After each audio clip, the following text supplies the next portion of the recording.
ஆனால் 3rd மந்தில் abort ஆயிடுச்சு.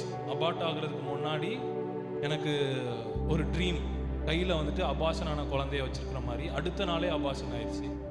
அப்போ நான் ரொம்ப சோர்ந்து போய் உட்காந்துருந்தேன். அதெல்லாம் கடந்து வந்து திருப்பியும் ஆண்டவர் ஒரு மாதம் சொன்னார், இந்த மாதத்தில் கன்சீவ் ஆவான்னு. அகெயின் அவள் கன்சீவ் ஆனா. கன்சீவ் ஆகும்போது ஆண்டவர் ஒன்று சொன்னார். கிட்டத்தட்ட 5 மந்த்ஸ் ஆயிடுச்சு. போன வாரம் வந்து தான் 5 மந்த்ஸ் ஸ்டார்ட் ஆச்சு. அப்போ வந்துட்டு நான் இங்கே உட்காந்துருந்தேன். உட்காரும்போது நார்மலாக அந்த 5th மந்தில் வந்துட்டு மூமெண்ட் வந்துட்டு பயத்தில் வந்து என்ன செய்யும் தெரியும். ஆனால் இவ வந்துட்டு நான் பார்த்தேன், மூமெண்ட் தெரியும்னு பார்த்தேன்.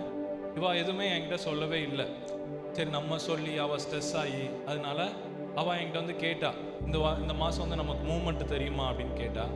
அப்படிலாம் இல்லை ஷீபா, இன்னும் கொஞ்சம் நாள் என்ன செய்யும் எடுக்கும். ஏன்னா அதில் போட்டிருந்தாங்க சிலவங்களுக்கு கொஞ்சம் லேட்டாக கூட என்ன செய்யும் மூமெண்ட் தெரியும் அப்படின்னு சொல்லி போட்டிருந்தாங்க.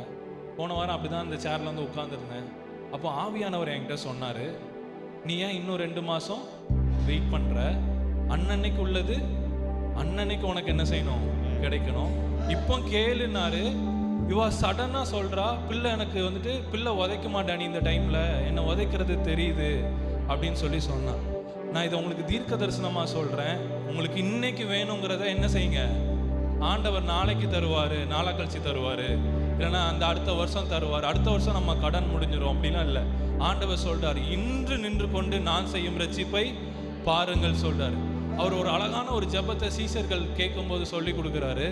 பரமண்டலங்களில் இருக்கிற எங்கள் பிதாவே, உம்முடைய நாமம் பரிசுத்தப்படுவதாக, உம்முடைய ராஜ்யம் வருவதாக, உம்முடைய சித்தம் பரமண்டலத்திலே செய்யப்படுவது போல பூமியிலையும் செய்யப்படுவதாக. அப்படின்னா அங்கே தங்கத்தில் நான் வாழ்வேன்னா இங்கே தங்கத்தில் நான் என்ன செய்யணும், வாழணும். அங்கே நான் அழாமல் இருப்பேன்னா இங்கே நான் அழாமல் இருக்கணும். அங்கே நான் துக்கத்தோடு இருக்க மாட்டேன்னா இங்கே நான் துக்கத்தோடு இருக்கக்கூடாது. அதுக்கப்புறம் இருக்குது, அண்டண்டுள்ள ஆகாரத்தை எங்களுக்கு, சத்தமாக சொல்லுங்க, எங்களுக்கு இன்று தாரும் அப்படின்னு இருக்கும். அன்னன்னைக்கு உள்ளதை எனக்கு என்ன செய்யுங்க, நாளைய குறிச்செல்லாம் நான் கவலைப்பட மாட்டேன். எனக்கு இன்னைக்கு வேணுங்கிறது, இந்த நொடி வேணுங்கிறது இன்னைக்கு இப்போ எனக்கு வேணும் அப்படின்னு சொல்லி விசுவாசத்தை நம்ம என்ன செய்யணும் சொல்லணும். ஸோ அதனால் நம்ம ஜெபம் பண்ணும்போது, பாட்டு படிக்கும் போதெல்லாம், இப்போ எனக்கு இது நடக்குது, இந்த நொடி எனக்கு இது நடந்துட்டு இருக்குது, ஆண்டவர் எல்லாத்தையும் எனக்கு செஞ்சு வச்சுட்டாரு, அதை நான் இன்னைக்கு பார்த்து சுதந்திரிக்க போகிறேன் அப்படின்னு சொல்லிட்டு நம்ம விசுவாசத்தோடு பாட போகிறோம்.